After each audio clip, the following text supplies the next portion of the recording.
Hi guys, it's me, ChazzaHD, and welcome to another episode of This Week in F1 where, as ever, we look at the latest news stories this week in Formula 1. Now, we don't have an absolute ton of stories today to analyse and talk about, but we do definitely have something to talk about. For example, this man on screen, Robert Kubica, we'll get onto him later. We have some stuff about Fernando Alonso, Max Verstappen and Carlos Sainz, and also a interesting development at Ferrari. But before I go on and, start this week in F1 and the latest episode of that, I just want to send my thoughts out to Sophia. I can't pronounce her last name, it's too difficult for me to do that. But if you've seen the crash at Macau earlier today, I think it's Sophia Flores, I think her name is. Thoughts go out to her family and her. She had a terrifying accident earlier. I am happy to announce that she is okay. She's conscious. She does have a spinal fracture, I believe. And even though that's not a good thing, it is good that that's all it is, because it could have been a lot worse. So thankfully, she is absolutely a-okay in terms of being conscious and all of that. So again, thoughts go out to her after that terrifying accident earlier. But we'll move on from that and now get into this episode of This Week in F1. And first off, it's to do with Ferrari and Rob Smedley. Now, it's been rumoured by, I think it was Speed Week, that Ferrari are going to be making some changes to the engineering side of their team. For example, Jacques Clear, I believe, is going to be Charles Leclerc's race engineer for 2019. That is very good in my opinion, because Jacques Clear is very experienced in F1. He's been around since I think the early 90s or even the late 80s. Very experienced in F1. One of the most experienced people at Ferrari, so that's great news for Charles Leclerc. But the rumour is that Rob Smedley might be returning to Ferrari. Now, he does have a home in Italy, in Modena, I believe. And he said that after he leaves Williams, after Abu Dhabi, he will be taking a holiday in Italy. And when he was asked about it, he did say, I have home out there, so maybe it's a possibility. So, you know what? I don't think this is absolutely, I don't think there's no chance of this. I definitely think there is a chance that he could end up back at Ferrari. Now, the rumour is that he is going to be the head of car development. Now, the reason that is very important for Ferrari is because, just look at this here. Once we got to Singapore, they brought those upgrades that they thought they were going to be upgrades. They clearly weren't.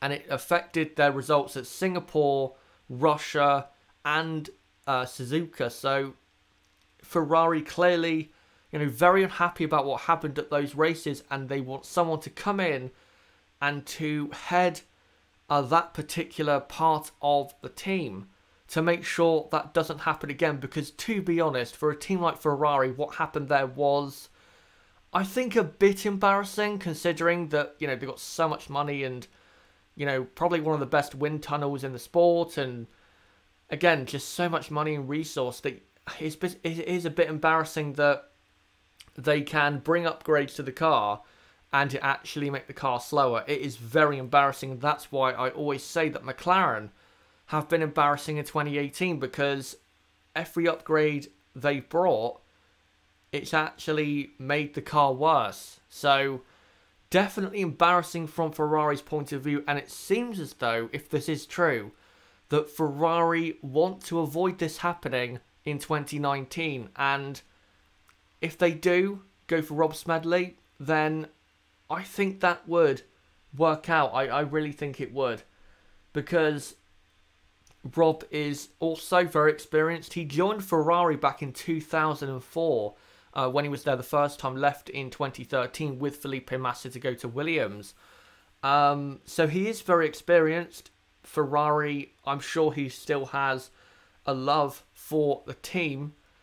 And from Ferrari's point of view, if they do have the possibility of signing him up, they have to, because I think one of the big issues for Ferrari in 2018 has been the inexperience of some of their engineers. Like, for example, when I said, I think a week or two ago in my Ferrari battery video, I said that 2 of the 3 men responsible for Ferrari failing this year were Inaki Rueda, I think that's his name, that's the Ferrari strategist, and Matteo Binotto. Now, Binotto and Rueda are not anywhere near as experienced in F1 as Smedley or Jock Clear or, you know, anyone else, say, that's been in the sport, I would say, since the mid-2000s or even before that. So, if this is true, this is very good news for Ferrari, because it will help, I think, in 2019 in terms of developing the car. But guys, what do you think about this story? Do you think it's true? Do you think Rob Smedley is going back to Ferrari? And when it comes to their engineers, what engineers or just people in other teams, excluding the obvious, Adrian Newey, what other, you know, personnel in other teams do you think Ferrari should sign up? Should they go for, I don't know, go get a designer? Because Simone Resta has kind of left Ferrari to go to Sauber. He designed the 2018 Ferrari, did Simone Resta, with Matteo Binotto. So maybe, do you think they should get another designer or some more experienced engineers? What do you guys think about this? Put in the chat and I will read out your comments and answer any questions about this. Right, let me take a look. Tonka Toy Truck, great to see him, says Ferrari likes to promote from within. That is true. That is true, but look at Jock Clear. Jock Clear was at Williams, then he was at BAR, then Honda, then Braun, then Mercedes. So for a long time, you know, Jock Clear was working for teams that were in direct competition for or with Ferrari. So most of the time that is true, but I think they should kind of drop that at the minute. I think experience is just needed for Ferrari. They don't seem, from the engineering standpoint, to be experienced enough, like Mercedes, to go and win the championship. Look at Mercedes. They've got James Vowles, who's the strategist. He's been there since, I think, 2011 or 2012 at least. Very experienced in that role. James Allison's been in F1 since the late 90s. You have, who else? Toto Wolff, who's not necessarily experienced, but he's more experienced than Maurizio Arriva-Bene. Niki Lauda, of course. So, if you just compare it to Mercedes, they definitely need to step up in terms of the experience of the team. Right, let me just look through. Hello to F1's just joined. Tonka Toy Truck, many teams have had aerodynamic correlation issues. Yes, but I think for some teams it's more, I wouldn't say understandable or acceptable, but if you're a team like Ferrari, it's not acceptable at all, because they have all the money in the world to be able to surely correlate what's going on in the wind tunnel and the CFD, you know, to the track. For a team like Force India, maybe you could give them a, you know, a bit off on that, but yeah, for Ferrari, I'm afraid, yeah, not really acceptable. Sebastian, is Rob Smedley going to Ferrari? It hasn't been confirmed, this is a rumour at the minute, but when Rob Smedley was asked about it, he didn't exactly deny it. I wouldn't be surprised if he did, because, well, if he doesn't go to Formula E to work for, is it Venturi, the team that Felipe Massa is racing for? If he doesn't go there, then where is he going to go? He's definitely going to work in motorsport again, there's no doubt about it. His experience and what he brings to any racing team is needed for someone out there, and I think Ferrari need it. Scuderia D, breaking news: Ferrari falls to the back of the grid and Williams win the championship with Sorokin. Me and Nib, I think it was after we recorded the podcast on Friday, we were joking about that, because apparently the 2019 Aero regulations are supposed to be, according to Paddy Lowe, the biggest since 2009. And if you go back and look at 2009 and compare it to the pecking order of 2008, it basically swapped around. So that would be amazing if that did happen. But I don't think it will. I think we're going to get a couple changes. You know, maybe Sauber moving up, Haas moving down, Renault getting a bit better, but nothing dramatic, in my opinion. I think it's Musty Zero in the chat. I know it's not related to the live stream, but how do you think it is for Ocon to have a seat at any F1 team next season? Ocon is not going to have a seat in F1 next season because, well, before the whole, you know, Ocon Verstappen stuff, he doesn't have the money to get a seat. It's as simple as that. If he had a load of cash to give to Williams, then he would be at Williams already, you know, he'd already be confirmed to be at Williams for 2019 alongside George Russell. So it's all about money. It's all about money. But I will say, I don't know what you guys think. Maybe we'll get onto this in a future video. I don't know. Maybe in the winter. How would you guys feel if Ocon, you know, say in Abu Dhabi he has a meh kind of race and finishes P11 or P12, doesn't really do anything, it's one of his most forgetful races of his career. What if he gets the Mercedes seat for 2020 and the last thing we remember him for is taking out Verstappen in Brazil and then hitting the Toro Rossos in Mexico repeatedly? So, because of that, I think Ocon has damaged his chances of a Mercedes seat in 2020. I really do, because it's just going to be awkward, I think, for Mercedes to put him in there when the last thing he's remembered for is something very bad. Very, very bad indeed. Right, but we'll move on from this story and go on to our next one, which is to do with Sergio Perez and Fernando Alonso. And Sergio Perez thinks that the situation with Fernando Alonso in terms of, you know, he's a great driver, but he's fighting amongst drivers that he is way better than and leagues above.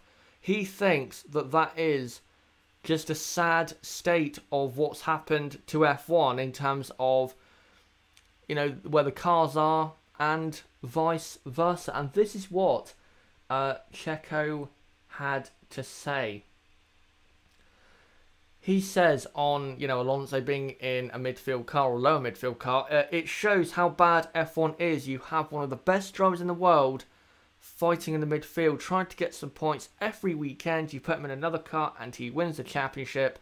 That's just where F1 is at the moment. And yeah, that's true. But I'll say this, you know, it is disappointing, but this has always been the way F1 is. F1 has never really had, say, 10 teams all kind of equal with each other. There's always been a top 2 or 3, and then an upper midfield, a mid-midfield, if you understand what I mean. Like the mid-midfield this season would be like Force India, Sauber, Toro Rosso, and then your back markers, which this season are McLaren and Williams. That's always been the way F1 is.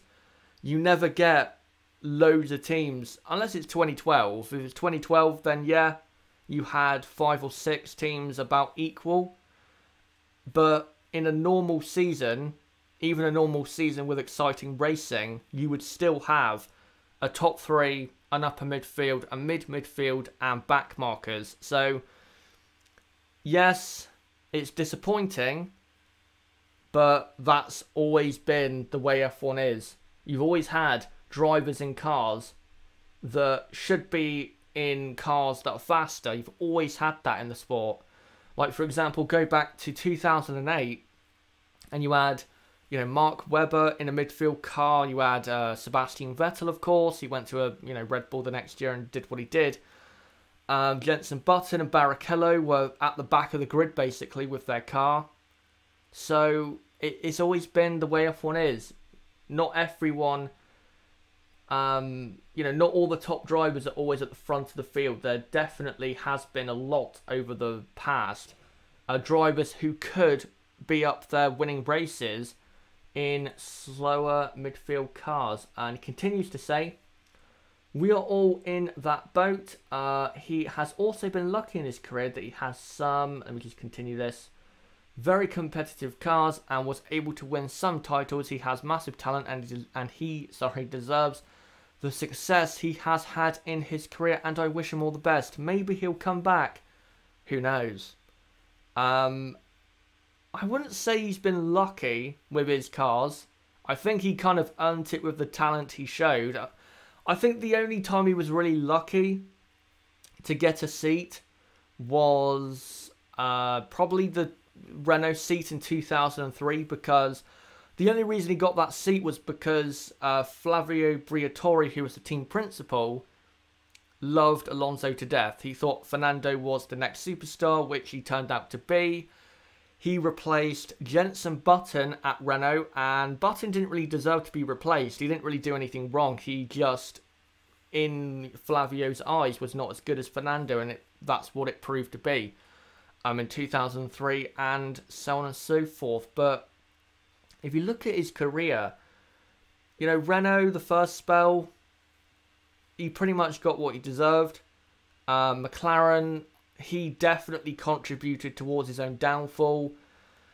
When he went back to Renault, not really a surprise that they fell off the pace, because I think Alonso has so much influence in that team.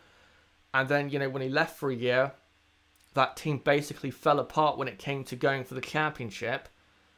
Ferrari in the early 2000s, I think he was a bit unlucky then, because Ferrari were definitely in a period, I think, of transition and were getting worse, not better.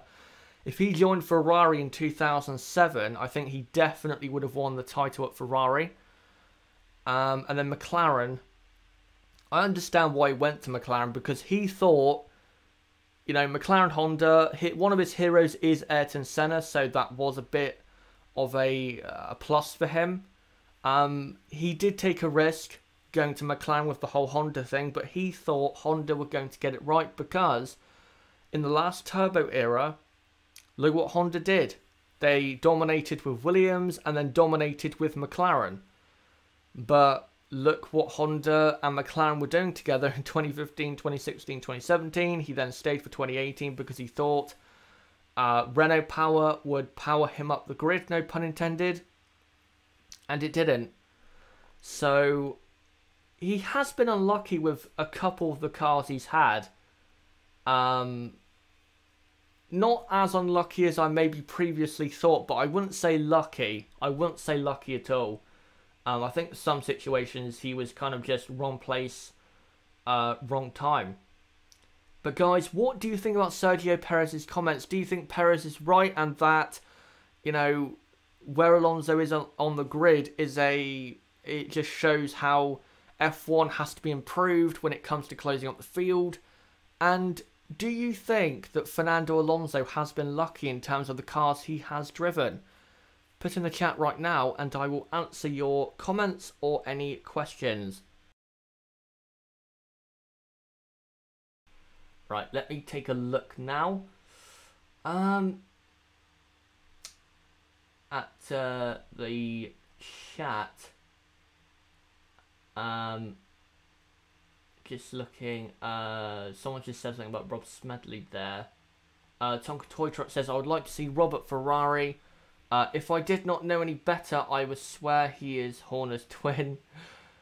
We have a lot about Kubica. Well, don't worry, guys. We will get on to Robert Kubica later. I do promise. Francisco says, I think Formula 1 has always been like this. Look at John Alesi or Elio De Angelis. Those drivers never really had a chance despite deserving one. True. I think Alesi, though, he did make a poor career choice, because for 91, when he left Tyrrell, he had the choice of either going to Ferrari or Williams. Now, if you know your F1 history, you'll know who dominated the sport after 91 up until 97 and who didn't. And he chose the team that didn't dominate the sport. And yeah, he made a very poor career choice and paid for it. If Alesi went to Williams, I think Alesi would have won the championship. I think he had enough speed and enough talent to do so. He was a mental driver back in his day. But I think he had enough speed to do so. So I think Alesi, if he did go to Williams, would have won a championship. But went to Ferrari. Ferrari got worse, then they got better. But then they needed Michael Schumacher to improve the team even further. And Alesi had to go. And who else? Elio De Angelis. Elio was also a very good driver. He drove for, most memorably, and I think only for, Lotus in the early to mid 1980s. Now, the Lotus was a good car. It was never good enough to win the championship. It was good enough to get on the podium here or there or win a race. I wouldn't say he would have won a title, though. I don't think he was that good. He definitely was good, but I don't think he was as good at the time as, say, Prost, Senna, Lauda, Rosberg, Mansell. I don't think he was. Even though him and Mansell were very close, I think sometimes Elio was ahead. Mansell definitely took time to develop in F1. Mario Master says, Perez isn't wrong, but Alonso just went to the wrong place at the wrong times. Absolutely agreed. Scuderia D. Alonso was just plain unlucky with Spygate, Crashgate, and 2015 McLaren Honda. Spygate, I don't think he was unlucky with that. If you go back and look at the details, Fernando Alonso contributed to that. The other two, yeah, I think he's unlucky that has tainted him. The Crashgate thing, that had nothing to do with him. That was just Renault desperate to get a race victory, and they went too far. Mario Master, the signs were there that McLaren were still rather mediocre with the Mercedes hybrid power. So what was a brand new engine to the sport going to do to them? Very true. This is the issue I have when they went to Honda, and I think this is where the massive downfall started for McLaren. The downfall started at the start of 2013, but it really started to go wrong when they went to Honda. Because if you look at 2013 and 2014, even in 2013, they had the most powerful engine on the grid, the best car, I wouldn't say the best car, but the best engine in a straight line. And in 2014, of course. So straight line speed was no problem. All they had to do was sort out their aerodynamics. That's all they had to do. And I know it sounds simple, but it is hard to find the right designer. But for McLaren, you'd think they have enough money to court someone out there to come into the team and help them out. They got Peter Pedromu in. I don't know. This is the thing with him. I don't know if after this season I can say he is a good designer or not. I don't know if I can, but again, in 2013 and 2014, their issue was aero, not straight line speed. And then in 2015, it was the opposite way round. They had better aero and no power. And I know now they have no power and no aero, really. But back then, I think their car was designed better. Right, let me look at some more. Ewok says, or Ewok from Endor, says, I'm sad to see the current best young drivers from the UK being in the slowest teams. I understand why you think that's a shame, but it will at least show us if they are good enough to maybe be at a top team in the future, because if they are speed-wise that good, they will get the speed out of the car. They will get a great points finish. They will. They absolutely will. But if they don't, then I think that shows that they're maybe not quite good enough to be in a top team. So we'll have to see. Aaron Chin is saying Elio was better than Mansell. Again, when they were at Lotus together, yeah. But I don't think Mansell was very developed at the time. I think Elio was better at that stage in Mansell's career. Tom Toy Truck, I hate to say it, but I think that F1 cars will need to be handicapped to make the racing better and cut costs to attract new teams. Well, we'll see. There's plenty of solutions out there, but it's just finding the right combination of them. The FIA and Liberty Media hope that the 2019 regs are going to help. I don't think they will massively. We'll go more in depth with that in the winter, and once we get into 2019. But I don't think it's going to have a massive effect on the racing. But right, I'll move on from that and go on to Carlos Sainz and Max Verstappen. Now, Carlos Sainz has come out and said that people thinking that there was a bad relationship or that these two hated each other at Toro Rosso are wrong, and that there was nothing really that wrong, and they are still friends to this day. And Verstappen also, he says, Sainz, Verstappen did not block a possible move to Red Bull for 2019. Now, when I remember back to those days, I don't remember any massive controversy between these two. I really don't. But there was definitely something there for sure, because you had, Singapore that time where Verstappen refused team orders to let Sainz through. There was a couple bits of racing where they got very close and pushed each other off the track. I think, was it Australia in 2016? Verstappen hit the back of Sainz, but I don't remember anything really serious like them coming out in the media and absolutely slaughtering each other. Maybe their fathers did, of course, Carlos Sainz Sr. and Jos Verstappen, but I don't remember anything really bad between these two. I don't remember that. Again, there was definitely something there, but it wasn't, Hamilton-Rosberg dramatic.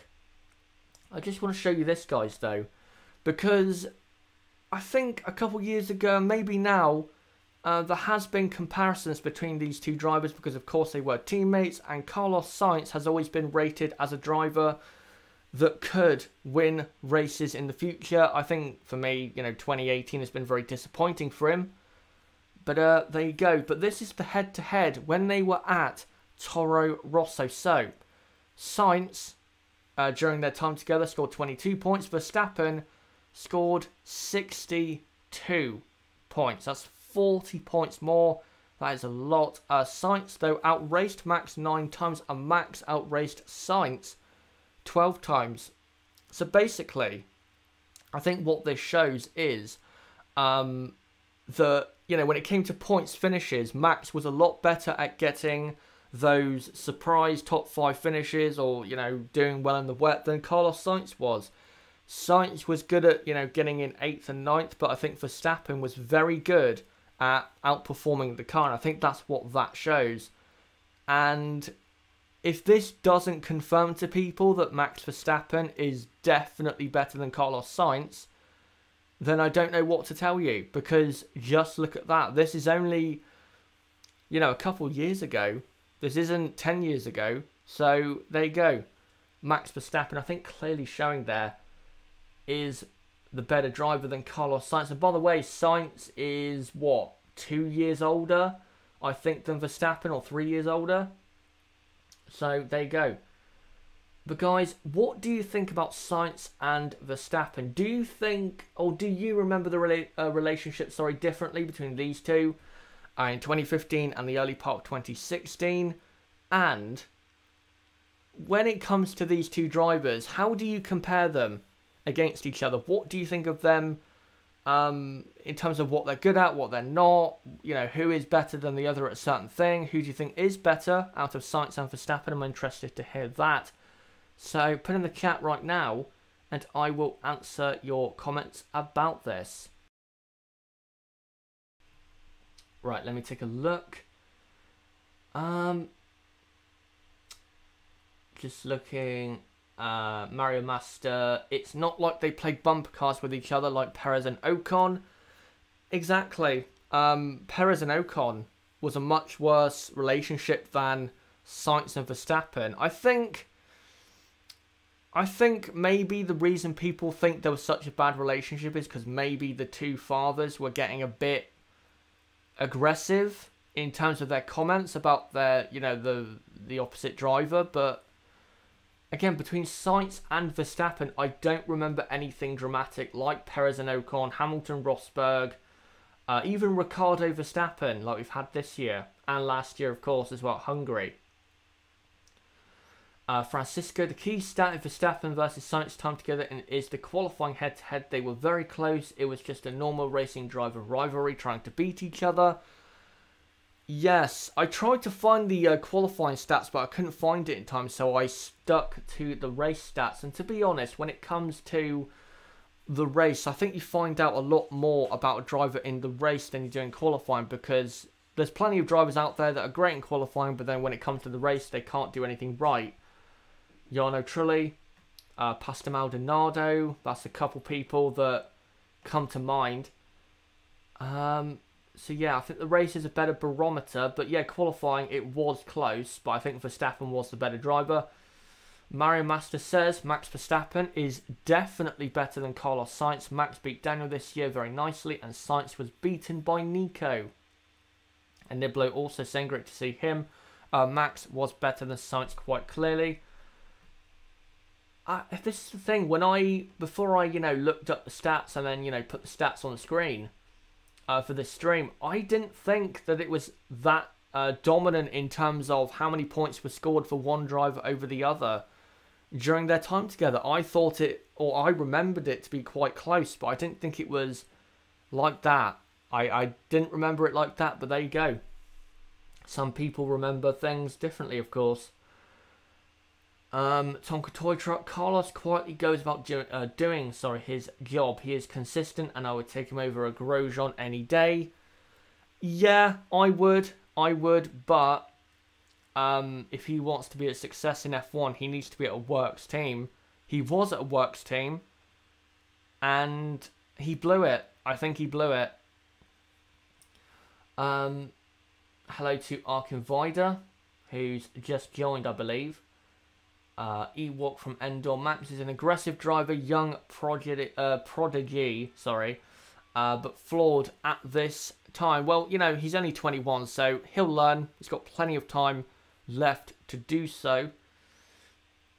Not a dig at Nico. He is a good driver. Carlos also good. That's from Mario Master. Yeah, I didn't take it as a dig. But if Verstappen can beat Ricciardo the way he has in 2018, and let's be honest, since Canada, Verstappen has, quite frankly, destroyed Ricciardo. And Verstappen is definitely better than Hülkenberg, and if Ricciardo is as well, then it just shows you that Carlos Sainz is just nowhere near where he should be with his talent. And someone saying there, Carlos Sainz is 24. Sainz has time on his side to recover, but right now it just seems as though his career is going downhill. Obviously, he's going to McLaren in 2019. If McLaren don't improve, his career is going to be destroyed more. As we know, McLaren just burn young drivers' careers down to the ground. So, from Sainz's point of view, and I used to be a bit of a Sainz fanboy, I'm not going to lie, a couple of years ago. And now, I wouldn't say I'm not a fan of Sainz, but I don't know, I've kind of lost faith in him because he didn't show me what I thought I was going to see in 2018. I thought in 2018 he would be the guy leading the team forward, but he just hasn't, and it is so disappointing. But we'll move on from that and go on to Fernando Alonso, talking about why, or one of the reasons why he quit F1. And one of the reasons is because he thinks F1 is a weak show. That's what he had to say. And, well, let's see more of what he had to say, because it definitely is interesting. So this is what he said. What happens now is not the Formula 1 that made me want to be a racing driver. I quit F1 because I think we're a weak show. We talk more about what happens next to the track. We talk about polemics, I think that's how you pronounce it, and radio messages. If you don't know what that word is, basically it means controversy. Basically what happened between Ocon and Verstappen, that's what that word means. He also says, I could write down the first 15 positions for the result of the next race, perhaps with a few changes of places. I find it hard to accept how predictable it has become. I suppose I find more pleasure in other racing series. Now, yes, F1 is more predictable than it, maybe it was 10 years ago, but I don't think the racing this season has been... It definitely could have been better, but I don't think it's been anywhere near as bad as it was in 2015 or 2017. I think the racing this season has been very good. And just look at the races we've had since Suzuka. We've had very good races, very good passes for position between midfield drivers, top drivers. So I don't think in 2018 his, what he's trying to say kind of applies. I will say with the radio messages, yes, you can say that, but at the end of the day, the reason we concentrate on the radio messages is because, one, to find out more information about what is going on with the race and with the drivers. What are they complaining about? Are the tyres good or not? Stuff like that. But the reason we take such an interest in the radio as well is because Fernando Alonso started the trait, I think, of complaining on the radio. He started that. So, I don't really know why he's complaining. I mean, maybe he should have thought, maybe I should calm down before I'm broadcast to the world going absolutely mental about something that doesn't really matter that much. So, yeah. I will say, though, I think Fernando, his comments about, how predictable F1 is a bit... Sometimes I don't agree. If you guys remember, I think it was earlier this season, he said... I don't know if he was talking about the cars or just the season, but he said 2004 was more exciting than 2018. Now, if you go back to 2004, I believe Michael Schumacher won 13 of the 17 or 18 races. And then there was people responding, or he responded to people saying, no, I don't mean that. I mean the cars are more exciting to drive. Well, of course they were, because those are the days of refueling. And you could push, and you had to push to get the pace out of the car.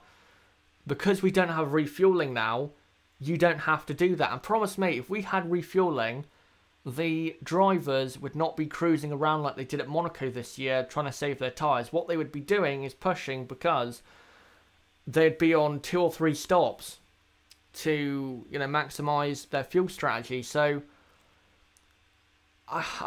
some of his comments I really don't agree with. I really don't. And I'm going to be honest, with Fernando Alonso, he was my favourite driver in the sport, probably until the end of 2015. And then I'd say Max Verstappen has been my favourite in terms of just, he's so exciting to watch on track. The reason I've kind of fallen out of love with Fernando, not literally, but he's constantly complaining about F1. Constantly complaining, and I just don't want to hear it anymore. Yes, when sometimes you need to complain about something and the time is right, then do so. But it just seems as though he's constantly taking shots at other people or the sport. And from that point of view, I can absolutely understand why people out there cannot wait for Fernando to leave, because he's constantly complaining and bitching about the sport, and I don't like it. I really don't like it. Of course, he's allowed his opinion, and we've just heard his opinion there. But it just seems as though every time he can have a dig at the sport, he doesn't hesitate. And that's really disappointing to me. And I'll say this as well. If Fernando Alonso was in a Mercedes, one, he'd be in F1, sorry, past 2018, and he would not say a bad thing about the sport. Not in a million years. The only reason he's saying this is because he's trying to blame someone else other than McLaren for the reason that he's not been winning races since 2013. Because he can't blame McLaren, because he's under contract, and McLaren are helping him with his Indy 500 bid. So you're not going to hear Fernando complain about McLaren until he doesn't have a contract with McLaren anymore. So he has to blame it on someone, and he's blaming it on the sport, and I disagree. It's not the sport's fault that you're in a bad car, it's McLaren's fault, so blame them, not sport. But guys, what do you think about Fernando's comments? Are they right, are they wrong? And do you think, like me, that you just want to see him stop complaining about things that, well, aren't really the issue? Put in the chat right now, and I'll answer your comments. I'm interested to see what you guys think about this. Right, let me take a look now. Mario Master, I used to really like Alonso, but his comments are getting really annoying. Also, he's not saying anything bad about his WEC dominance. Yeah, I have seen that, and I think that shows that he's a bit of a hypocrite, is Fernando. He said, I can't remember the exact comment, but it was something like, oh, we're not that far ahead, or the smaller teams just need to do better or something.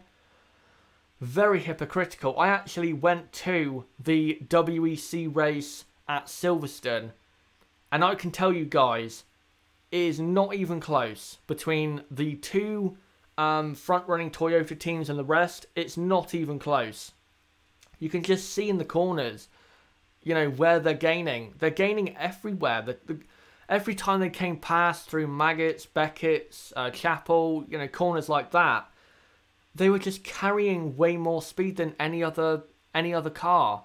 It was like you had, say, a 2018 Mercedes against a 2012 McLaren. Just nowhere near being competitive. It really wasn't. So, yeah. Right, let me just look at some... Tonka Toy Truck says, not a way to leave the sport or to be remembered. Yep. Jim Plus X99, complaining is his specialty. Francisco, Fernando is just frustrated. I'm glad he is doing well in WEC. And I'm going to root for him next year in Indy. I will as well. I'm not, going to start hating on him or anything. There's nothing to hate about him. But, yeah, I will support him. But this complaining is getting a bit too much for me. You are talking like there is nothing wrong with the sport when there is actually, there is plenty of what is wrong with the sport. There is plenty wrong with the sport. The cars do need to follow better. The cars need to be, they need to be pushing more. But you can't say 2018 has been boring. It hasn't. Most of the season has had great racing. The reason Fernando is complaining like this now, it just comes off as he has to blame someone, so he's going to blame the sport. Because at the end of the day, do you honestly think Fernando Alonso would be bitching about the sport and the show if he was in a Mercedes and winning the championship? Do you honestly think that? Does anyone in this chat honestly think that Fernando Alonso would be complaining if he was in a Mercedes or in a Ferrari? Of course he wouldn't.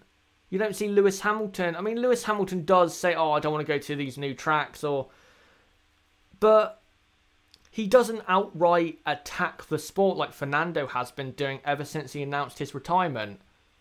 So, yeah.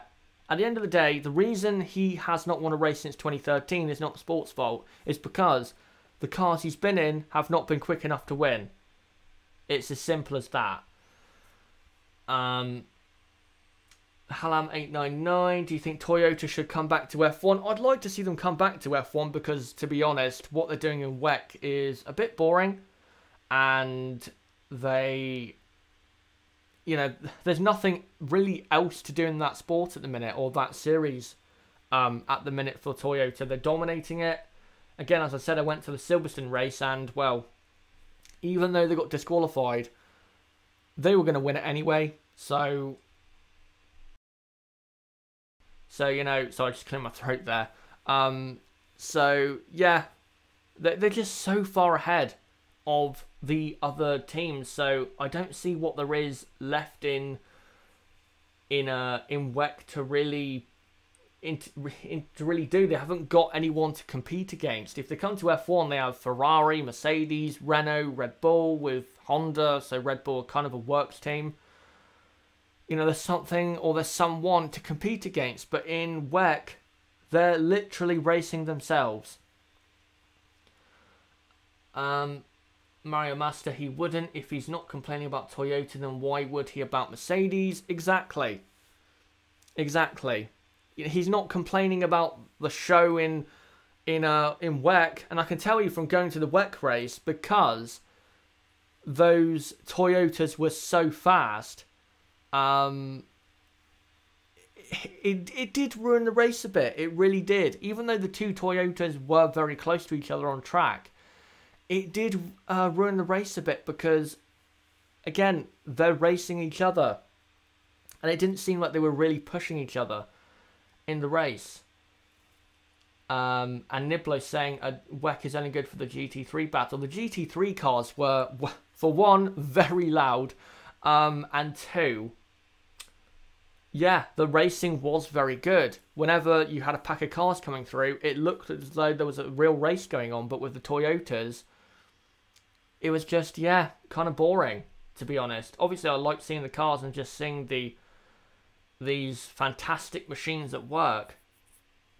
But, yeah, if Fernando was in a Mercedes, I don't think he would complain at all. I mean, he didn't at Ferrari. He didn't at Renault in the first spell. So, why would he complain now? But anyway, I think we'll move on from that and now go on to a story that you guys have been waiting for all stream long, and that we're going to get into right now. It is that Robert Kubica is rumoured to be set to take the second seat at Williams for 2019 alongside soon-to-be Formula 2 champion George Russell. Now, the reason Kubica, I believe, is going to take this seat is because he has mustered up somehow some money together. I think it is, if someone can correct me, I think it's £10 million, or I don't know what the currency is in Poland, I forgot, but I think it's about £10 million. It might be more, I'm not entirely sure, but I've definitely seen the figure of 10 million thrown about, and it seems as though Sergei Sorokin's backers have either run out of money, or it is this, I think, court case in Russia that is really affecting his chances, because of course Williams don't want to be linked with that, and I think SMP might be losing a lot of money very soon. So it seems as though through basically getting cash together, Robert Kubica will be at Williams for 2019. And if you guys are unfamiliar with Robert Kubica and his career, well, let me take you through the most important stats of his career so far in F1. So, he has one race win, that was Canada 2008, where he got a BMW 1-2 that day. His first pole position and his only pole position was Bahrain 2008, a pole on pole that day. And he has had 12 podiums. His last podium was Spa in 2010. And picked up 273 points. Now, with the way that Kubica has been hyped up since he started coming back more towards F1, you would think that Kubica would have 10 race wins and 15 pole positions and, 50 podiums. But you have to realise that only for really one season, Kubica was in a car good enough to get podiums, and that was 2008. In 2006, he joined halfway through. The car was getting better, but it wasn't ready to be consistently getting podiums, even though he did at Monza in 2006. 2007, BMW had the third best car, but it just was not anywhere near the Ferrari or the McLaren. 2008, that was his best season and BMW's best season as a works team. 2009, BMW went off the edge of a cliff and then left the sport at the end of the 2009 season. And then in 2010, he went to Renault, who, again, were not able to consistently go for podiums. They could here or there, like Monaco in 2010, again, Spa, and Australia, I think, 2010, where he finished in second. So he was able to get a couple, but again, he's never really, excluding 2008, had a car that could consistently go for a podium finish. And I think because of that, these stats are quite impressive for someone, you know, who was only in the sport for about 4 years. But guys, what do you think about Robert Kubica possibly coming back into F1 as a full-time racing driver? Now, I just have to make this point as well. If Robert Kubica in 2019 at Williams shows that he hasn't lost any of his speed from before, which I don't think he will show the speed he had before. I think he definitely has lost some pace. We'll see though. Hopefully he hasn't lost any of it. But again, if he has not lost any of it, Robert Kubica will be out of Williams by the end of 2019. That is a guarantee. And he will be back in one of the top teams. That is an absolute guarantee. Because this guy, back before his rally crash, was one of the best drivers on the grid. No doubt about it. Supremely fast. Some of his qualifying laps were just mega. For example, Monaco in 2010. If you've never seen that lap, you have to. He was in the 5th best car and he almost got pole. He qualified on the front row just behind Mark Webber. He almost got pole, but if you go back and look at that lap, it looks like a lap that you would see from an Ayrton Senna or Lewis Hamilton. It was so impressive. And again, you know, he has had plenty of performances in his career where he has showed his talent and he has outperformed his car. Again, Monza 2006. There were races in 2008 where the BMW car was not good enough, but he still got up there. And I will say again, if BMW had not given up on the development of the 2008 car to focus on 2009, after his only race win in Canada, I think Kubica would have won the championship in 2008. I absolutely think he would have. Because he only finished, I think, was it 20 points off? Which, with the scoring system back then, was quite a lot. But again, you have to remember, they gave up the development on that car. So it was actually quite impressive that he was that close and still up there getting podiums at the end of the season. I think at Monza and Japan. Still impressive considering that the car was just getting slower and slower and slower as the season went on. But guys, what do you think about Robert Kubica?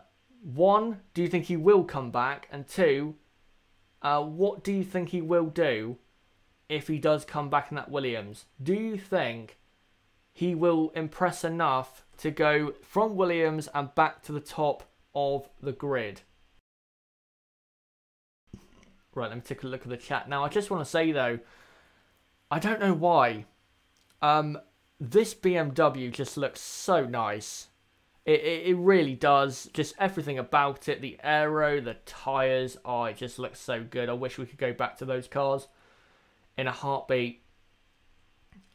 Halam899, Kubica was set to join Ferrari at the time. Yeah, he was. He came out and said in a podcast for the F1 YouTube channel that he was set to join Ferrari for 2012.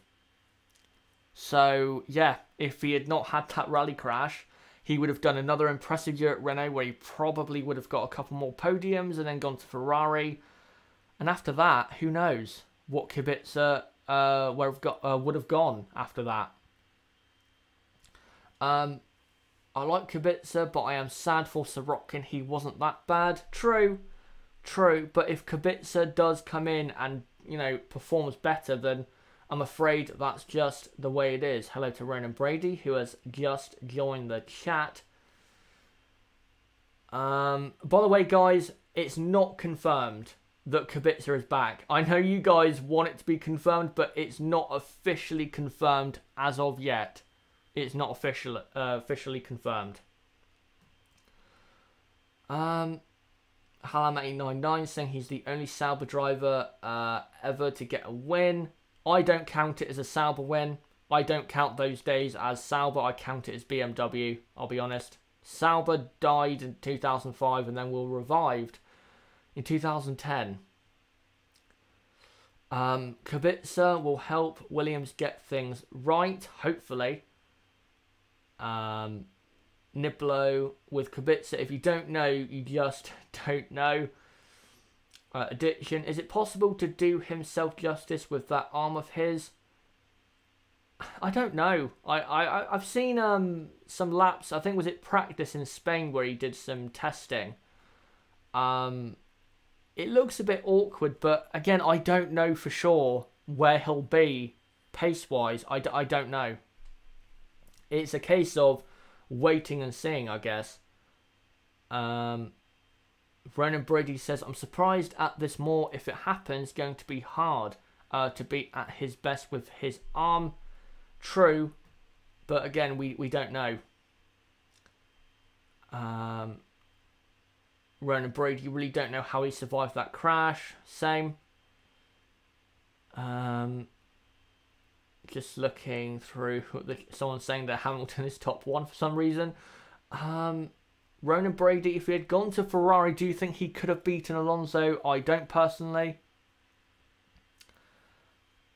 I'm not going to say, because I think it's 50-50 between those two. I really do. Kubica was a lot better than people give him credit for. Put it that way. Mario Master, the story of Kubica coming back, it would be great. It absolutely would. Ronan Brady says... let me just find that. It's just gone away. He will beat Russell, who I think is slightly overhyped. I can understand why you think that, but if you look at the F2 drivers coming into F1 next season, I think the more overhyped one is Lando Norris. I'm going to be honest, Lando is good. He clearly is. You cannot doubt that. He's very talented. But from what I saw in F2, he's not as good as the F1 Twitter community wants to make out to be. He's not that good. He's not Lewis Hamilton level like people make out he is. I think George Russell is better than Lando Norris. I think he has proven that in F2. So, yeah. Andrew Drury, do you think he can beat Russell next year? That's so difficult to say. I don't know. It all depends on how much has that injury to his arm affected his performance. If it hasn't affected him at all, Kubica will beat Russell quite a lot. Again, it's so hard to say because we don't know how much the crash has affected him. We don't know until we see him on track. Right, let me just look through the chat. Kubica can battle with Kimi next season. That would be so good to see them two battle. I think the last time they were consistently battling was 2008, and well, those were the days back then. Ronan Brady, I agree with you about Norris. I don't see why Van Dorn is being replaced by him. I think Norris should replace him. I think he should. But I don't think Norris is the next Lewis Hamilton, like people want to make out he is. Of course, the TV company that's going to be showing F1 mostly exclusively in 2019 and beyond, they're going to make out that Lando is the next Lewis Hamilton, but he's not. He's absolutely not.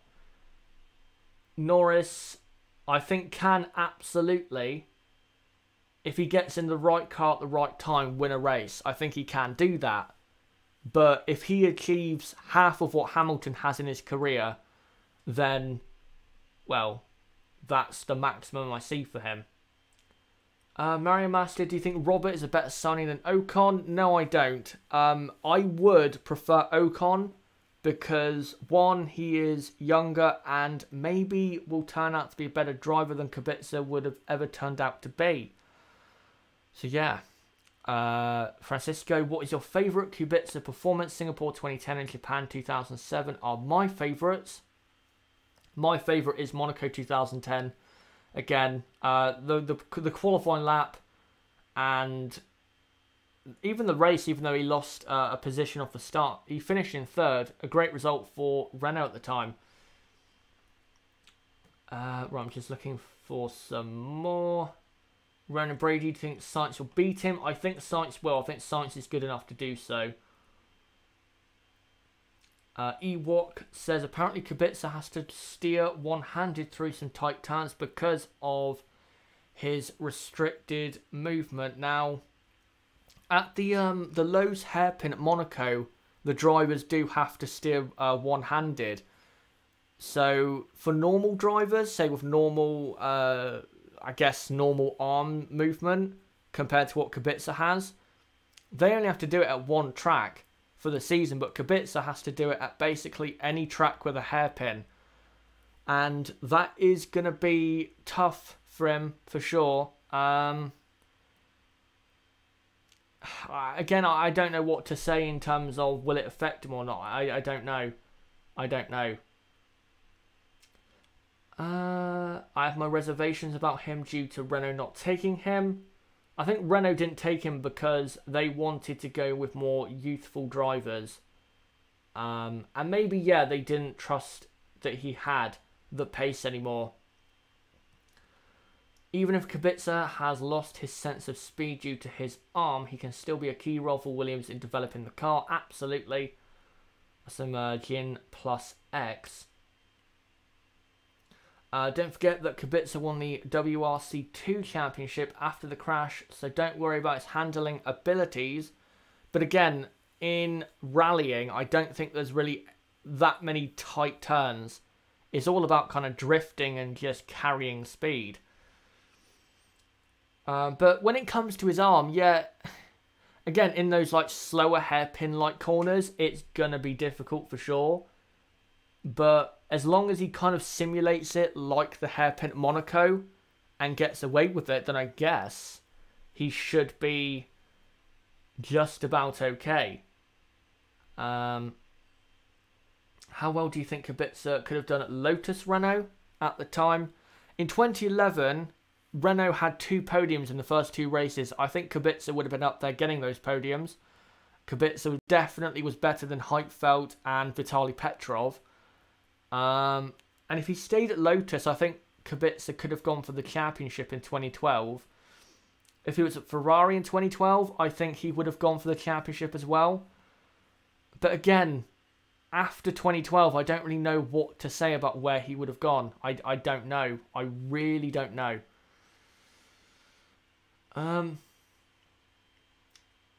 Mario Master saying, I'm not sure about him in a race like Singapore, though. Yeah, that is going to be difficult, but if he does want to improve his arm movement, then he's going to have to kind of put himself through that pain, I guess. As they say, no pain, no gain. Ewok says, love the guy, though. Wish him all the best. We all do. We all want to see him on the track for sure. Renault Brady saying Renault didn't take him because they had doubts about his performances at street circuits. Well, it's definitely a smart doubt to have, because there definitely is doubts about that. Can he manage the slower corners? We'll have to see. Just imagine Kimi and Kubica at Lotus in 2012 and 2013. That would have been a great partnership. I think those two would have got on absolutely fine. They're kind of similar in the way they are. They don't really care about politics or anything like that. They just want to go out there and race. They don't care where they are on the grid. Nibbler, you must always be alert on a street circuit. We know, of course, who came up with that absolute gem. Right, I'm just looking through the chat to make sure I haven't missed anything about Kubica, because I want to include as many of you guys' comments as possible. Hallam899, Ocon and Carlos at McLaren could have been great. Yeah, I did predict Ocon to go to McLaren, but I didn't think it'd be Sainz alongside. I thought it'd be Ocon and Norris. But that's the way it is. They went with Sainz. Just looking, Hallam899, I say Norris's maximum potential is someone like Kimi or Mark Webber. He said Max Webber, but I think we all know what he means. I wouldn't say Kimi. I don't think he's that good. I think his potential is kind of like Valtteri Bottas-ish, if you know what I mean. If he gets into, you know, the best car, he'll win a race or two for sure. And if he gets some luck, maybe he'll win 5 or 6, and depending on on who his teammate is, of course. But if he's in a upper midfield car, don't expect amazing performances, because I don't think he's quite that good. Ronan Brady, he's basically back due to Polish fuel money. Yep, that's why he apparently is at Williams for 2019. So a couple people there picking up on the alert on a street circuit. On you know, comment. Right, I'm just looking. Mario Master, Daddy Palmer. Where is Palmer? Palmer is a BBC radio pundit.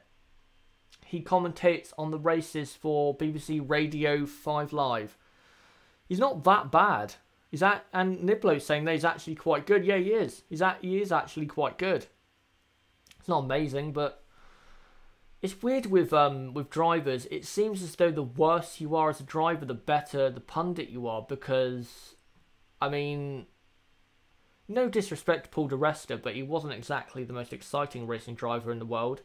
But he is a really good pundit. He really is. Ronan Brady, are you sad about Fernando leaving next week? I am, but all things must come to an end, I'm afraid. I watched the Belgian Grand Prix last night for the first time. So boring. Yep, I don't know why you picked that race to watch. You probably should have gone and watched Silverstone or Bahrain to keep you interested. Jeffrey, I think Guyot it is. Bottom line, Schumacher's comeback was a flop. A Kubica comeback is closer to the same result.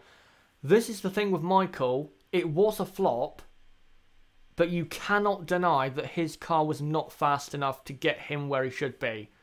Yes, in the past, if it was Michael Schumacher in the late 90s, he definitely would have won a race in that Mercedes car because he was so good at getting great results in awful cars. But let's not kid ourselves. He wasn't in a Red Bull. He was in a car that was at the front of the midfield, basically, for 2 seasons, and occasionally would get up there on a podium with Nico Rosberg. He wasn't in an amazing car. He wasn't in a car that could go for race wins. You know, they only won one race, did Mercedes in 2010, 11 or 12, and that was in 2012. So let's not kid ourselves. He wasn't in an amazing car. If he was in a Red Bull, I think Michael Schumacher would have 100% won a race, for sure, in his comeback, if he was in a car that good. But, yeah. And by the way, for the viewers saying about the Sophia Flourish crash, yeah, I have seen it. And good news, she is, I wouldn't say fine. She does have injuries, but it could have been worse. Could have been worse. Andrew Jury, DC and Martin Brundle were good drivers. Martin Brundle was a good driver, but I think in F1 he wasn't that good. David Coulthard was good, but I think Coulthard, he had quite a good career in terms of the cars he drove, because I don't think he was that good to be in those kind of cars. I don't think he quite deserved to be in those cars ahead of other drivers. Yeah. Coulthard basically at a top team at best was a number 2 driver, like a Rubens Barrichello, who I would say Rubens Barrichello was a better driver than him. Jeffrey Guyot, Rosberg outscored him every year. True, but again, Nico Rosberg only won 1 race in 3 years at Mercedes, in the first 3 years. So, again, Rosberg was definitely better, but let's not act like, you know, Rosberg dominated and won the championship. Rosberg beat him, you know, clearly in a car that was nowhere near good enough to win a race until 2012. So, yeah. Dan Feen, this stream was a nice surprise. Coffee and Shazza HD, great way to start the day. We will be watching the season finale this time next week. Can't wait. Yep, I cannot wait. And thank you for those kind comments. Right, I'll read out a couple more comments, and then I will end this episode of This Week in F1. Thank you guys for coming along. Has been good as always. And of course, if you are new to the channel, we do this every Sunday afternoon when there is not a F1 race. So if you are new to the channel, don't forget to subscribe on the bottom right of the screen, or click on my channel name and go to my channel page and subscribe to the channel. Right. Hallam899, David got killed by Kimi. Pace-wise, yes. Yes. And yes, Ronan Brady, there is a website. Yeah, archive.org. If you put in F1, you'll find plenty of races to keep you entertained. Don't worry about that. Right, just looking. Mario Master, could Max take 4th in the Drivers' Championship away from Bottas in Abu Dhabi? I think he will. I think he will take that, because I think the Red Bull will be fast enough on race day to do that. By the way, if you missed the podcast yesterday, don't forget to check that out. It's in the description down below. Me and Nib, who's in the chat right now, did our predictions for the Abu Dhabi Grand Prix. And if you want to know them, then check out the podcast. Just looking. Andrew Jury, next weekend. How many times do you think the commentators will say, "Leave me alone, I know what I'm doing"? I'm just looking for a couple final comments to end on. Andrew Drury saying Palmer's a decent pundit now, though. Yeah. Ronan Brady asks, how far back have you watched? For me, I don't know what Nib, I don't know how far back Nib has gone, but I did watch a race from the 80s the other week. I think it was the 1985 British Grand Prix. I have to say, you don't realise when you watch one of those races the amount of great drivers on the grid. You had Senna, Keke Rosberg, Prost, Lauda, Mansell, Piquet, De Angelis, who else? Alboreto, Johansson. You had so many great drivers. And that was a good race, actually. I just put it on randomly because I didn't know what race to pick. There's so many.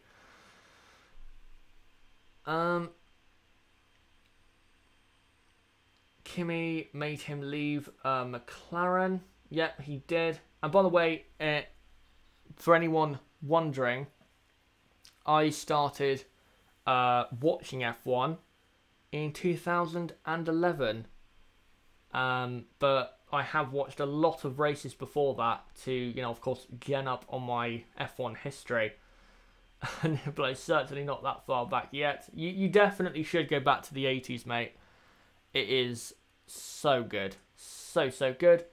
And yes, Ronan Brady, you are correct. Japan 2011 was my first exposure to the world of F1. Andrew Jury, Monaco 96 is one of my favourites. Right, I'll find a final one, then I'll end the stream. And it is from Halam899. If Michael was at Mercedes between 2013 and 2016, he will easily be over 100 wins. Yeah, I think Michael would have definitely picked up a few wins in that time. Again, Michael, compared to Rosberg, was beaten for sure, and Rosberg was better, but let's not act like the Mercedes car was amazing. But there were races where Michael was better. If you go back to 2012, look at the first few races there. In the first race, he qualified 4th. The second race, he qualified 3rd. He got pole at Monaco, but had the penalty, of course. He was alongside Rosberg on the front row at China. There was a couple wet qualifyings where he was up in 3rd place. So again, even though Rosberg beat him, Michael would still have some great days in qualifying or the race. But we'll move on from all of that and now go on to, guys, what is coming up on the channel over the next 2 days after today. So, on Monday will be the final part of my 2012 F1 season review. That will be out between 4 and 5 PM UK time tomorrow. And then on Tuesday, because of you guys really enjoying me doing the Ferrari battery issue explained, I'm going to do the Mercedes wheel hub issue explained. That'll be on Tuesday between 4 and 5 PM UK time. Hopefully you guys can join me for that. I can't wait to see you guys come along for those videos.